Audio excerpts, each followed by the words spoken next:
On this episode of Pens Pulse, presented by S&T Bank, we're looking into the vast use of technology in the game of hockey. We examine some of the on-ice tools the Penguins use throughout the rink to improve the game. I have a sensor right on the concrete, and I have a sensor about a half inch up. I treat this ice as a living, breathing animal kind of type thing, so that's how I watch it all the time. Paul Steigerwald dives into the world of hockey analytics and video replay. I obviously like watching hockey. I wouldn't be in this position if I didn't.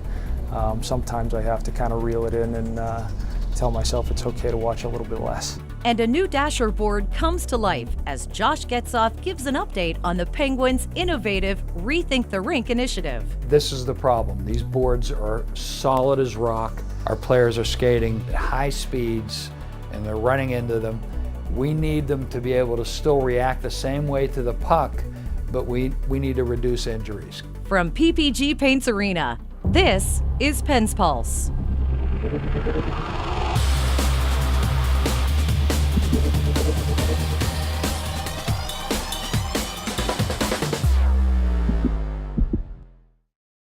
This portion of Pens Pulse is presented by your Western PA Honda dealers. Hello and welcome to another episode of Pens Pulse presented by S&T Bank. I'm Selena Pompiani. The National Hockey League has been around for over 100 years, but recently the digital age has brought a wealth of new technology to the sport. Various sensors and monitors are used every day by players, coaches, and staff to improve the game, and the Penguins are at the forefront of this new technology. Paul Steigerwald has more. With the goal of putting a rubber puck into a net, hockey is a relatively simple sport. And while that goal has been unchanged, in recent years, technology has inserted itself into the game in a big way. And for Brandon Radicke, manager of ice operations for PPG Paints Arena, that change is literally buried in the ice. Basically, my job entails overseeing all the field of play in this building, so anything inside the boards. Our goal is to obviously have the most consistent ice possible for the guys. With that, we use eye on the ice and the temperatures, try and stay close to what we have up at our practice facility and what the league recommends. So we have 8 sensors in our ice, and I have them at different heights. So we carry usually around 1 3/8 inches of ice to 1.5 inches, depending how busy our schedule is going to be. I have a sensor right on the concrete, and I have a sensor about a half inch up. So that gives me more of a consistent what our surface temperature is going to be compared to our slab temperature. It's a monitoring system, so it's on my phone, it's on an iPad. Anybody can dial into it that needs to see it. Pretty much every day I'll jump on it a few times, even when there's an event or we're covered up, just to see where it's sitting at. And I treat this ice as a living, breathing animal kind of type thing, so that's how I watch it all the time. The concrete slab usually has a temperature of 16 degrees Fahrenheit, which keeps the ice surface around 22 degrees. But temperature is not the only factor in maintaining the ice. Humidity is the biggest issue we can deal with. It's a bigger factor than even the temperatures. The guys can deal with warmer slab temps or colder slab temps, but once the puck doesn't move as well or it starts bouncing a little bit or things like that, it's all basically humidity. Your crowd factor comes into the play quite a bit. If they come in and it's raining outside and they come in wet, the whole building turns more moist and it affects the ice quality. Ashton Reese comes down, drop it to Malkin, turning backhand shot, he shoots and scores! Evgeny Malkin with a spinorama move goes to the backhand, and goaltender Georgiev doesn't know whether to cry or wind his watch. The Penguins have a lot of goals. I can watch the temperature go up just with the cheering. You know, a half a degree it'll go up, and a half, you know. So it's, when they score a lot of goals, it's going to be warmer in the building. So crowd is a big factor in it. Zambonis are also equipped with the latest technology to keep the ice surface as level as possible. One of the things that came out probably 4 or 5 years ago was a laser system that's on your Zambonis. We have those on our machine. What it does is it basically keeps our sheet as level as possible. You'll see the machines pull out and a pole goes up, and it matches the height of where that is at, and then it goes off of literally the 100th of an inch. Even hockey pucks are not immune to change. This season, PPG and the Pens tested pucks with a thermochromic coating that indicates when the temperature of the puck rises above 28 degrees Fahrenheit. They've been used during the most recent Winter Classic and last month's NHL Stadium Series between the Penguins and the Flyers. If it's warm, it bounces a lot more than if it's frozen. And so the least amount of bouncy pucks play is between 14 and 18 degrees. And what the new paint technology is, they come out purple, the logo is purple, so when the ref drops the puck, they know it needs to be changed when it turns white. And it doesn't take long for a puck to raise up in temperature. Even though it's on ice, it goes up. So when we're setting them at 14 degrees, they got about 3 to 4 minutes of play in them. Despite all the changes and reliance on sensors to maintain the ice, there still is a human touch that comes with sustaining an NHL quality ice surface. Straight out of Notre Dame, it says "Flood like a champion" today. It's the tradition. Our drivers always touch it on the way out before every period, before they make ice, and they only replace the sign after the team wins the cup, so we've had a few signs made. Sensors and wireless technology are also affecting how players train and perform. Andy O'Brien is the Penguins' Director of Sports Science. While the use of technology has become more prevalent, it doesn't replace O'Brien's holistic approach to his work. One of the biggest challenges on the sports science side or the human performance side or the on-ice side is finding out which skills physically, which skills from an on-ice perspective are relevant to the game of hockey. That's really key. So we have this ongoing study of the game of hockey and what are some of the physical attributes that relate to the game. The most important things in any kind of development plan is that we use indicators, which I call KPIs or key performance indicators, but we want to make sure that these KPIs are relevant. So we want to make sure that things that we're tracking with our players actually relate to their game, such that when they improve those indicators, they improve their game. And so we're constantly studying and validating these indicators, but then that also gives the player a benchmark that he can track and he can retest and that he can reevaluate that he knows is going to have a direct relevance to their game. And a good hockey player is a good athlete, and I believe a good athlete is a well-rounded athlete. So we really look at hockey as kind of like a decathlon. You can't just be good at the discus and the javelin. There's a hurdle event in there, and there's a running event, and there's a sprint event, and there's an endurance event. So we look at all of these qualities for an athlete holistically. We don't hang our hat on any one particular test. And I think the best way to make an athlete a better hockey player is to identify weaknesses in one or two categories, whether that's a genetic weakness or it's developmental, draw their attention to it, show them how to get better in that area, track their progress, and then see them become more resilient and see them perform better. Coming up next on Pens Pulse. And then there are blue line cameras, 2 on each blue line, 1 on each side, and those are huge in determining offside. If we didn't have those, we wouldn't know most of the time. This portion of Pens Pulse is brought to you by Kent State University. Welcome back to Pens Pulse, presented by S&T Bank. I'm Paul Steigerwald.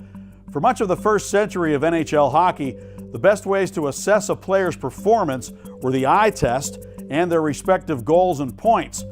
But in the last couple of decades, the methodology has improved dramatically with developments in digital technology and the use of advanced statistics. And now, when it comes to assessing the performance of Penguins players, Hockey Operations covers all the angles. My name is Sam Ventura, and I'm the Director of Hockey Research for the Pittsburgh Penguins. When I was in graduate school at Carnegie Mellon, I worked on a project involving evaluating hockey players statistically. I was working with a professor named Andrew Thomas, and the goal was to try to use all of the public data that the National Hockey League provides and come up with the best way to quantify players' offensive and defensive contributions to the game of hockey. That turned into a paper that we published in the Annals of Applied Statistics. We took the results from that paper and we turned it into a website called waronice.com. Ventura and others who worked on waronice.com went to conferences to share their findings, which caught the attention of Penguins management. Assistant General Manager Jason Karmanos brought me in to have a conversation about what I was working on, and that quickly turned into a consulting agreement that began in the summer of 2015, just before the NHL draft. I grew up here in Pittsburgh and was 5 years old when the Penguins won 2 Stanley Cups in the early 90s, so that was a pretty formative experience for me. So, I grew up playing hockey, watching hockey my whole life. For me, it's more about understanding some of the driving concepts behind hockey analytics. So, in hockey, the goal is to score and to prevent the other team from scoring, right? That's how you win. So scoring goals is really the most important thing. And then you think about what's an assist. An assist is just a pass that leads to a shot that leads to a goal. So with assists, we're just quantifying some process that leads to goal scoring. And so for hockey analytics more broadly, what we're really trying to do is just quantify all of the processes that either lead to goal scoring or to goal prevention. If a shot is taken from this point on the ice, and let's just call that X, Y, then that shot has some associated distance to the goal, and we'll call that delta. And it actually also has some associated angle to the goal, right? So this angle we'll call theta. And what we can do is we can quantify the quality of that shot conditional on the positions on the ice, x, y, the distance, delta, and the angle, theta. We can compare that to another shot from down here. That is a low angle shot. You know, the distance is smaller, but the angle is bigger.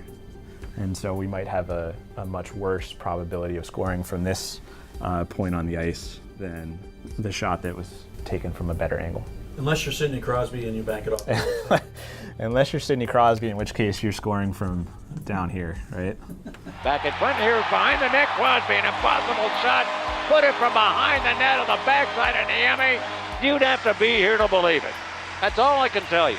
Sidney Crosby, the magical hands, making it happen from behind the net. The use of analytics and advanced statistics has grown in a short period of time in the NHL. Now even general managers, such as Arizona Coyotes' John Chayka and Kyle Dubas of the Toronto Maple Leafs, have a hockey analytics background. It follows a trend that's been happening in Major League Baseball and in the National Basketball Association. So in baseball, it's rare for a new GM to be hired that doesn't have an analytics background. Hockey is starting to turn, but it's a little different. You know, hockey's a much more inherently random game than baseball and than basketball. Hockey's speed and randomness make it tough to track moments like offsides or goalie interference, but that's exactly what Andy Socher does behind the scenes as the Penguins' video coach. My main responsibility is to prepare the 5-on-5 pre-scouts and present that to the team. And then once the game starts, I'm breaking our game down live. I'm also watching all the offside, any goaltender interference. And then I communicate with Mike Buckley upstairs and Mark Recchi on the bench if it's a situation where we think we should challenge a goal against. Nikita Sherbak, a feed right side, shot by Toffoli, he scores on the rush for the Kings. We have a coach's challenge for offside. Mark Recchi looked at Mike Sullivan. Let's take a look. The NHL provides 8 different angles for us. One of them is the home broadcast, one of them is the away broadcast. There's a camera above each net that shows the goal crease, which is huge for goalie interference. And then there are blue line cameras, 2 on each blue line, 1 on each side.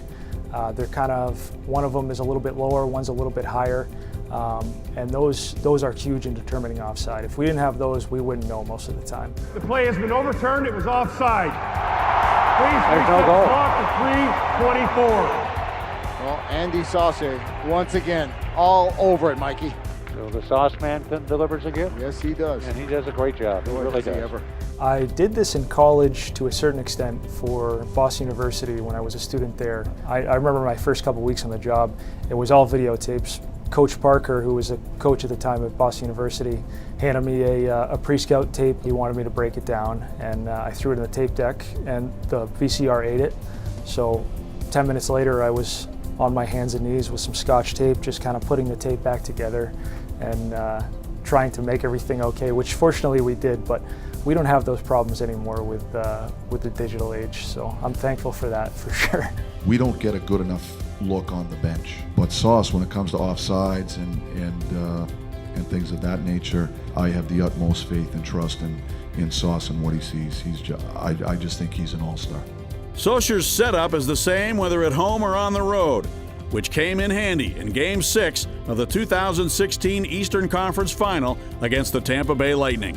Brought right back, Hedman fed it across, and it's centered around in front, scored, Drouin! We want to challenge the offside. After video review, it's been determined the play is offside. We have no goal. I'm not proud because it was a hard challenge. I think 31 other video coaches in the league would have said the same thing, but I'm proud of that one because it seemed to have an effect on our guys. Took a goal off the board, they kind of rallied behind it and responded, and anytime you can have an impact in the game in a positive way like that, it's great. I obviously like watching hockey. I wouldn't be in this position if I didn't. Sometimes I have to kind of reel it in and tell myself it's okay to watch a little bit less.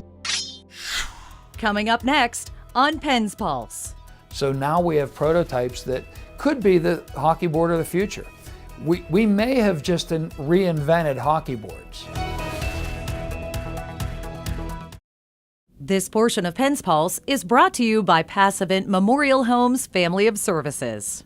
Welcome back into Penn's Pulse, presented by S&T Bank. I am Josh Getzoff. Well, last season the Penguins teamed up with Carnegie Mellon University and Covestro with one goal in mind: making hockey safer. Called Rethink the Rink, a design was created by 2 CMU students who spent the summer interning with Covestro. That was then forwarded along to Athletica, located just outside of Toronto, who created a full prototype. Penguins organization likes to have collaboration with our partners.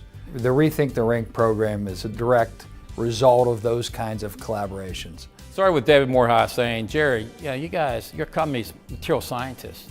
They're your innovation. That's your foundation. Can't you come up and help improve the safety of the dasher boards? It's causing a lot of injuries in hockey. And we said, why not? In partnership with Covestro and Carnegie Mellon University, the Penguins are attempting to create a safer environment for players by rethinking hockey dashers. If there's anything that we can do to get ahead of the game to make it safer for everybody, is a bonus. It's the only sport that has, a physical boundary. If that boundary is as safe as we can possibly make it, we're ahead of the game. Last year, a Make-a-thon kicked off the Rethink the Rink initiative, where students from Carnegie Mellon teamed up with engineers from Covestro to address how to make hockey dasher boards safer. This is the problem. These boards are solid as rock. Our players are skating, at high speeds, and they're running into them. We need them to be able to still react the same way to the puck, but we need to reduce injuries. For Calgary. Oh, what a hit. Heavy body check. Big step up by Marcus Pettersson, and shaken up is Austin Czarnik. We partnered with the Penguins and CMU, and we did a 1-week Make-a-thon to come up with new ideas, new concepts, and new prototypes of how to improve safety on the dasher boards. And with this 1 week and the partnership between these 3 companies, it was amazing what we learned and what we discovered, and continue today where we are. With the advancement of material science, students tested new materials to build the next generation of hockey dashers. Really awesome to sort of have a physical piece and get hands-on and really start getting numbers to see how our designs compare with what's currently out there. And we've definitely had some improvement, which is just really exciting to see. With the success of Rethink the Rink's innovation, the students' designs were sent late last year to Athletica Sports Systems, a leading dasher board manufacturer. So Athletica currently has boards in 30 of the 31 NHL rinks. Every set of boards is unique. Everything from the height of the boards, which remains fairly standard, to the location of where the gates are, where the benches are. All this has to be taken into account, kind of shielding they're using. Steps have already been taken to advance the safety features of the boards. The addition of a soft cap along the edge of the board provides a more forgivable surface, and Check Flex, a hinge at the base of the board, allows each panel to flex up to 3 inches on impact without affecting the ice. We used Athletica's expertise to think, where can we take some things that might have been pie in the sky, maybe a little bit far off in concept, and then how could we bring that back to reality a little bit to do something that's more physically feasible at first, but still pushing boundaries. One thing that was decided was the bottom 8 inches of the boards, which is the yellow kick plate, that is still remaining rigidly attached to the aluminum. So any plays off of that bottom 8 inches, anything in that area, it's still going to react the exact same way as it does now. But once you get up into the middle section of the boards, that's where you're going to have a little bit more flex for players going in. Athletica originally looked at this as someone did some research, maybe we can incorporate it into some of our manufacturing. And they actually put time and effort and money into developing prototypes. So now we have prototypes that could be the hockey board of the future. The idea was, they manufactured these dasher boards the same way for the last 20, 25 years, and we had people that understood our materials. But when you brought in some different experiences, you brought together, we told them, push the boundaries, think out of the box, don't have any preconceived ideas and thoughts what won't work. Show us what will work. And that's what they came up with. It looks very positive that it's going to reduce the possible injuries of from the dasher boards with hockey players, and it's going to reduce and improve safety. The next step for the newly designed boards will be to undergo various tests using an automotive standard in Detroit, Michigan. we'll be taking in a lot of data and even some high-speed videos to get just some data and information to compare with our simulations. One of the key materials that we're going to be evaluating are the polyurethane foams that will be filling in the gap between the puckboard and the supporting system. Once those test results are known, we're then going to take those test results and we're going to put the boards in at UPMC Lemieux in Cranberry in our secondary rink, and then we'll see if we can start putting them in other rinks around the region and then around the country and around the world. The potential is for this to be the new hockey board. Rethink the Rink will be continuing in March of 2019 with another Make-a-thon, but this time students will be focusing on hockey equipment. They know that they did come up with solutions before for dasher boards, and now we're going to work on the players' equipment and help improve and make that more safe. The astonishing thing about this whole collaboration is Covestro is a material science company. Athletica is the #1 board manufacturer in the world. They saw an opportunity in working with a company like Covestro, invested in trying to make things better and safer for kids and for our own players. While this dasher board is far from a finished design, this prototype from Athletica is the product of 3 world-class organizations coming together in one short year with the dream of making hockey safer. That dream is inching closer to reality. And that'll do it for this episode of Pens Pulse. On behalf of Paul Steigerwald, Josh Getzoff, and the entire Pens TV production crew, I'm Selena Pompiani. Thanks so much for watching. What's it like to have your name on the cup? It's great. It's unbelievable. I still can't believe it's there. I prefer to remain anonymous. The way I look at it, now that they know your name, they blame you if you get one wrong. So I kind of liked being anonymous a little bit better, but it was definitely it was pretty surreal just kind of seeing the clips and everything the next day. But it was, like I said, it's nice to have a positive impact on that, and to get recognized for that was great. But I don't think it was, like I said before, I think 30 other video coaches in the league would have said the same thing.